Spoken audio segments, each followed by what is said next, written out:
Hello viewers, welcome. இன்றைக்கி நம்ம பார்க்க போகிற பூ வந்து சகாதேவி பூ பார்க்க போகிறோம். இந்த பூ வந்து எங்கள் வீட்டு மாடி தோட்டத்தில் எப்போதும் நிறைய பூக்கும். இந்த வருஷம் வந்து ஃபஸ்ட்டு செடியாக இதான் இருக்குது. ஒரே ஒரு செடி தான் வந்திருக்கு, நிறைய வரும். இந்த பூ வந்து நம்ம பறித்து சிப்ஸி மாதிரி தள்ள கட்டி வச்சுக்கலாம், அழகாக இருக்கும். கட்டி தள்ள வைக்கிறதுக்கு முன்னாடி இதை பறித்ததும் தண்ணியில் நனைச்சி நீங்கள் கட்டுங்க, நல்லா ஃப்ரெஷ்ஷாக இருக்கும். பூவு அழகாக கட்டி வைக்கலாம், நல்லாயிருக்கும்.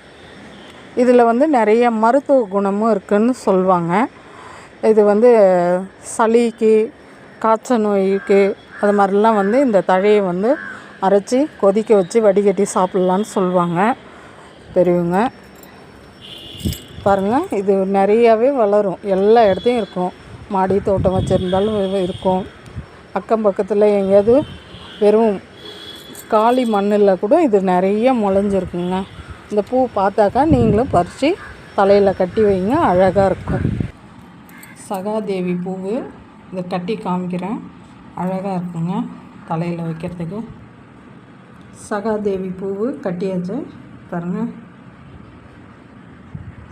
இது மாதிரி கட்டிட்டு எவ்வளோ பூ இருந்தாலும் நீட்டாக இது மாதிரி கட்டிட்டு அதுக்கு தகுந்த மாதிரி நம்ம தலையில் டெக்கரேஷன் பண்ணி வச்சுக்கலாம், அழகாக இருக்கும். பூ வந்து இது கொஞ்சம் தான் இருந்தது, அதனால் இதை மட்டும் கட்டி காமிச்சிக்கிறேன். நிறைய பூக்கிறப்ப நான் நல்லா அழகாக கட்டி காமிக்கிறேன்.